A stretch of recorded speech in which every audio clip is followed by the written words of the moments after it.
दोस्तों आरपीजे क्लासेज में स्वागत है। रीट मेंस के लिए हस्तशिल्प जो भी टॉपिक आपके रीट मेंस में अभी तक अलग अलग भाषाओं में जो प्रश्न आए हैं उनकी व्याख्या जो है वो करेंगे हम। एसएसटी 2023 में ये प्रश्न आया है अलग अलग भाषाओं में हस्तशिल्प।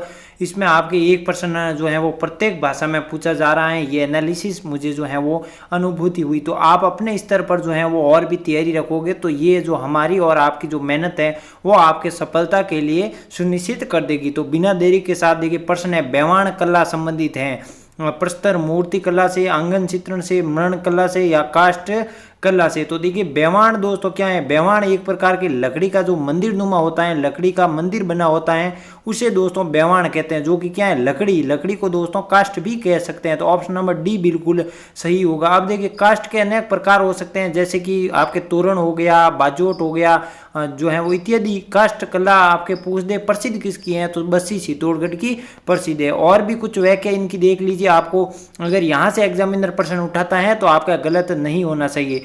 काष्ठ कला दोस्तों बस्सी चित्तौड़गढ़ की है। इनके जनक पूछ दे तो प्रभात जी सुतार है, किसके, काष्ठ कला के। लकड़ी से विभिन्न कलात्मक वस्तुएं बनाई जाती हैं आपके, जैसे कि आपका मंदिर हो गया, किसी भी प्रकार का जो है वो डिजाइन जैसे हो गया, ये काष्ठ कला से बनाते हैं दोस्तों। प्रसिद्ध कलाकार पूछ दे तो मांगीलाल मिस्त्री हैं। इनके जनक तो प्रभात जी सुतार है, लेकिन काष्ठ कला के प्रसिद्ध कलाकार मांगीलाल मिस्त्री है। ये बहुत बार एग्जाम में छपा है, तो इसको विशेष ध्यान रखिएगा। अब देखिए काष्ठ कला के प्रकार हैं, तो इसमें दोस्तों कावड़ कला है। ये काष्ठ कला के अनेक प्रकार हैं। कावड़ कला बस्सी चित्तौड़गढ़ की है। इसमें ये 10 से 12 कपाट होते हैं इसमें, जिनमें देव विमान कहते हैं। इन कपाटों को क्या कहते हैं, देव विमान।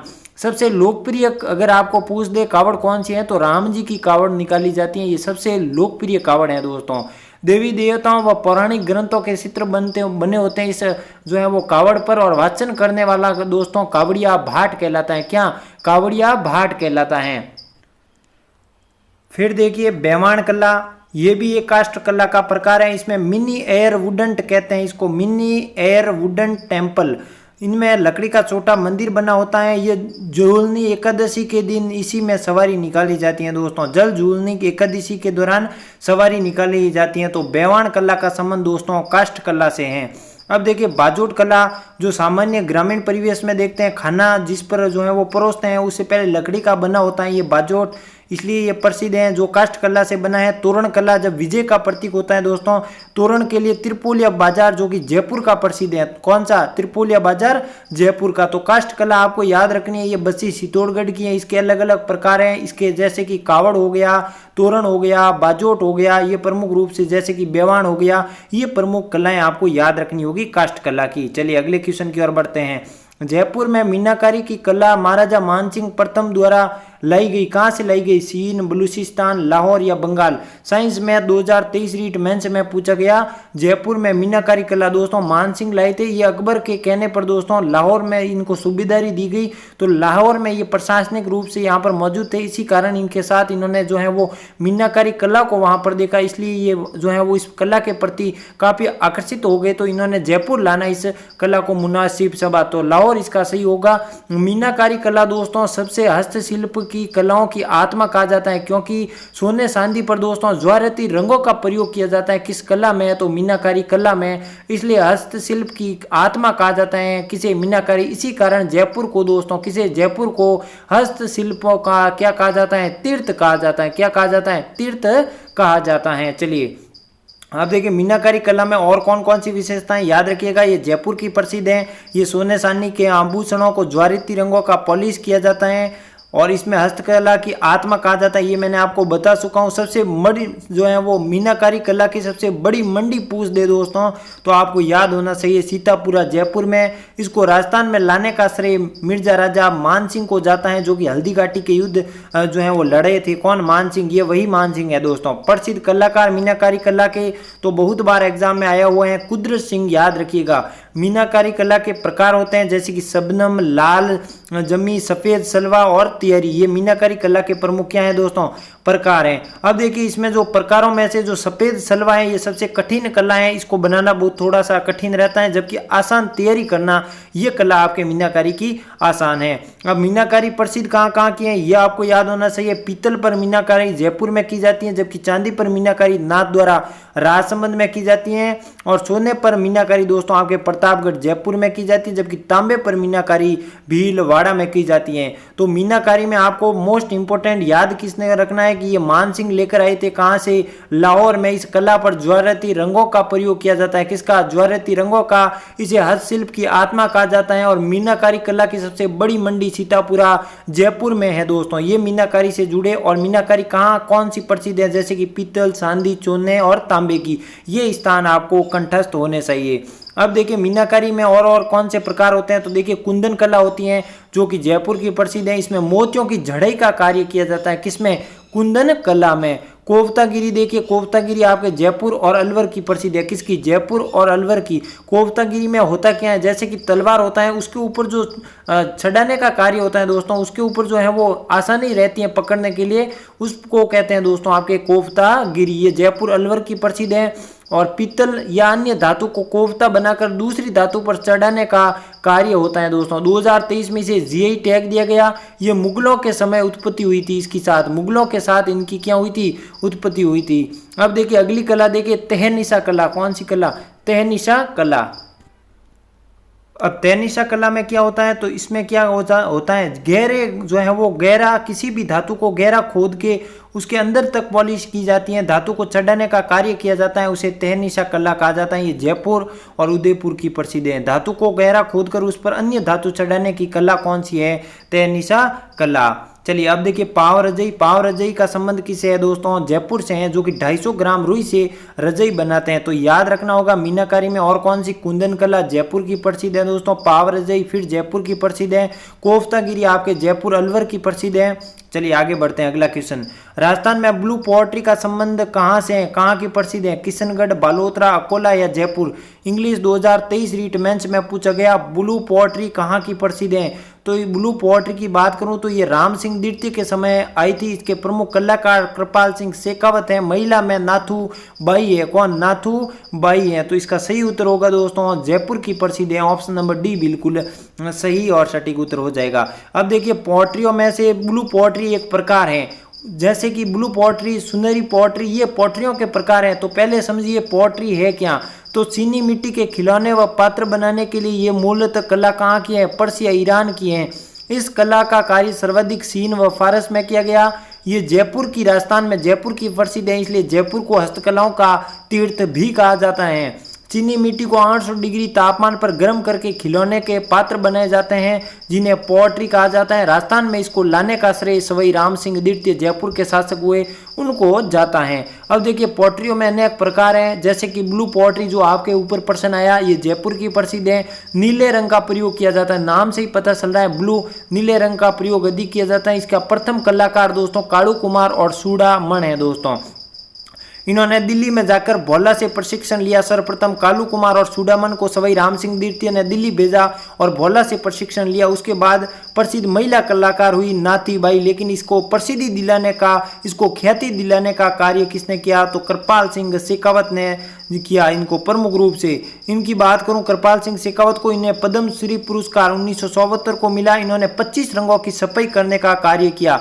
अन्य कलाकार पूछ दे तो गोपाल सैनी भी हैं, कौन, गोपाल सैनी। 2009 में पोएट्री कला को जीआई टैग दिया गया, जबकि 2017 में ब्लू पोएट्री को पृथक से यानी अलग से जीआई टैग दिया। ब्लू पोएट्री को कामछीनी भी कहा जाता है, क्या कहा जाता है, कामछीनी भी कहा जाता है। तो ब्लू पोएट्री याद रखनी होगी, जयपुर की प्रसिद्ध है। सवाई राम सिंह द्वितीय ने इसको लाने का प्रयास किया गया। इसकी महिला कलाकार नाथूबाई हैं, जो चूड़ामण और कालू राम, ये क्या करके आए, दिल्ली से भोला से प्रशिक्षण लेकर आए। और कृपाल सिंह शेखावत इनके मुख्य जो है वो क्या थे, कलाकार थे। अब देखिए अगली पोएट्री कौन सी है, ब्लैक पोएट्री कहाँ की प्रसिद्ध है, कोटा, और इसमें सवाई माधोपुर में भी इस कलाकारी का कार्य किया जाता है। कोटा अगर ऑप्शन में आपको न मिले तो वहां पर सवाई माधोपुर आप सही कर दीजिएगा। सबसे सस्ती पोएट्री है, काले रंग की प्रयोग की जाती है इसमें। इसके प्रसिद्ध कलाकार ब्लैक पोएट्री के मनोहर हैं। बड़े बर्तन बनाए जाते हैं जिन पर काले रंगों का प्रयोग किया जाता है। तो ब्लैक पोएट्री कोटा की याद रखिएगा। अगली पोएट्री देखिए, सुनहरी पोएट्री बीकानेर की प्रसिद्ध है। इसमें स्वर्णिम रंग, सोने जैसे रंगों का प्रयोग किया जाता है। ये उस्ता कला का ही एक प्रकार का क्या है, भाग है दोस्तों।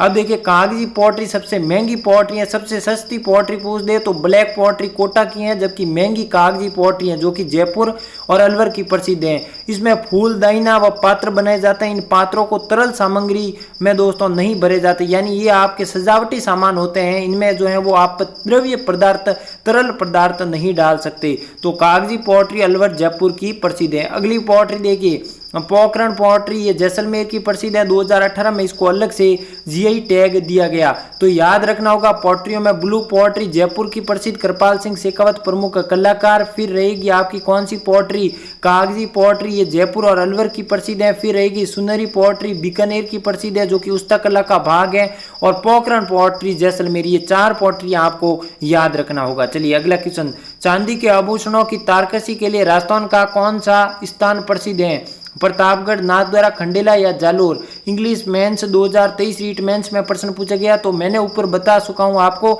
चांदी के आभूषणों पर जो है वो किसका मीनाकारी प्रयोग किया था, नाथद्वारा राजसमंद में। तो ऑप्शन नंबर बी बिल्कुल सही और सटीक उत्तर हो जाएगा। अगला क्वेश्चन देखिए, अगला क्वेश्चन देखिए यहाँ पर टेराकोटा कला, इसका देखिए टेराकोटा कला हम बाद में व्याख्या पढ़ेंगे, पहले इस प्रश्न को ध्यान से पढ़िएगा। मोलेला ग्राम किस हस्तशिल्प के लिए प्रसिद्ध है, उर्दू 2023 रीट मेंस में पूछा गया। तो टेराकोटा से संबंधित है दोस्तों, किससे, टेराकोटा से संबंधित है। ये मोलेला गांव राजसमंद की प्रसिद्ध है। यहाँ पर मोलेला बात करूं तो देखिए सबसे महत्वपूर्ण मोलेला किस लिए याद किया जाता है, एक तो टेराकोटा के लिए याद किया जाएगा, और एक दोस्तों हल्दी घाटी के युद्ध में मिर्जा राजा मानसिंह, कौन, मिर्जा राजा मानसिंह ने अपने सेना का पड़ाव मांडलगढ़ भीलवाड़ा के मोलेला गांव में डाला था, इसलिए ये प्रसिद्ध है। अब टेराकोटा के बारे में प्रसिद्ध कौन कौन सी वाक्य जो आपको याद होने चाहिए, मोलेला गांव राजसमंद में टेराकोटा 800 डिग्री पर जो है मिट्टी को गर्म करके खिलौने बनाए जाते हैं, यानी मरणीय कला, मूर्ति कला इनकी प्रसिद्ध है। इस कला को सांसे का प्रयोग नहीं किया जाता होता है। जैसे हम ईंटें बनाते हैं तो उसमें एक ढांचा होता है, उसमें भरते हैं, फिर वो ऑटोमेटिक ईंटें बन जाती हैं, लेकिन इसमें सांसे का प्रयोग नहीं किया जाता। ये मरणीय मूर्ति कला है दोस्तों। प्रसिद्ध कलाकार पूछ ले तो मोहनलाल कुमार, 2012 में इनको पद्मश्री पुरस्कार दिया गया। इस कला पर बसवा दोसा और मेहरावता भरतपुर में कार्य किए जा रहे हैं। 2017 में दोस्तों इसे जीआई टैग दिया गया। मिट्टी से मजबूत बनाने के लिए, मिट्टी को मजबूत बनाने के लिए इस टेराकोटा में सावल की जो है वो भूसी और गधे की लीद मिलाया जाता है, जिससे क्या है ये जो है वो, जिससे मिट्टी के जो मूर्तियां बनाई जाती हैं वो मजबूत रहे और ज़्यादा समय तक जो है वो सल सके। चलिए अगले क्वेश्चन की ओर, मोलेला ग्राम किस हस्तशिल्प के लिए प्रसिद्ध है। तो देखिए मोलेला कितना इंपॉर्टेंट है, उर्दू 2023 रीट मेंस में पूछा गया प्रश्न। टेराकोटा ये तो वापस रिपीट हो गया, लेकिन अभी भी आगे मिलेंगे, यानी जो भी विद्यार्थी हैं तो उससे मैं एक ही कहूँगा कि मोलेला और गांव में राजसमंद में जो आपकी टेराकोटा है वो 100% याद कर लीजिएगा। ये फिर से प्रश्न पंजाबी 2023 में आया। राजसमंद का मोलेला गांव किस शिल्प कला के लिए जो है वो विख्यात हैं। तो बिल्कुल आसान सा, ऊपर हमने पढ़ा, मरणीय शिल्प यानी मूर्तियां बनाई जाती हैं मिट्टी से। चलिए अगले क्वेश्चन की ओर बढ़ते हैं। किस शासक के समय राजस्थान में ब्लू पॉटरी की शुरुआत हुई, सवाई माधो सिंह, राम सिंह, मान सिंह या उदय सिंह। पंजाबी 2023 रीट मेंस में प्रश्न पूछा गया। तो इसका आसान सा क्वेश्चन सवाई राम सिंह जो है रहेगा, राम सिंह द्वितीय। मैंने आपसे पहले ही कहा था प्रश्न हमेशा इर्द गिर्द एग्जामिनर बनाता है। तो आपने ऊपर टेराकोटा पढ़ा तो टेराकोटा के प्रश्न फिर से आए, यहाँ पर ब्लू पॉटरी पढ़ा तो वो आए, तो आपको एक एनालिसिस पकड़ में आ जाएगा कि कहाँ से प्रश्न बन रहे हैं। इसी को जो समझ विकसित करने के लिए ये क्लासें आपके लिए महत्वपूर्ण है। किसी और को भी शेयर कीजिएगा, उसको भी लाभान्वित बनाइएगा। जो राम सिंह इसका बिल्कुल सही है। ब्लू पॉटरी जो है कृपाल सिंह इसका प्रसिद्ध, नाथूबाई इसमें महिलाएं में रहेगी प्रमुख भूमिका। अंतिम क्वेश्चन आपके सामने, हस्तशिल्प का ऊंट की खाल पर स्वर्ण मीनाकारी कला क्या कहलाती है। सिंधी 2023 में पूछा गया। थेवा कला, उस्ता कला, छपाई कला या दाबू कला। दाबू कला अकोला आपके रहेगा, अकोला की प्रसिद्ध है दोस्तों, चित्तौड़गढ़ अकोला की। छपाई कला और उस्ता कला आपके बीकानेर की प्रसिद्ध है, मीनाकारी कला की।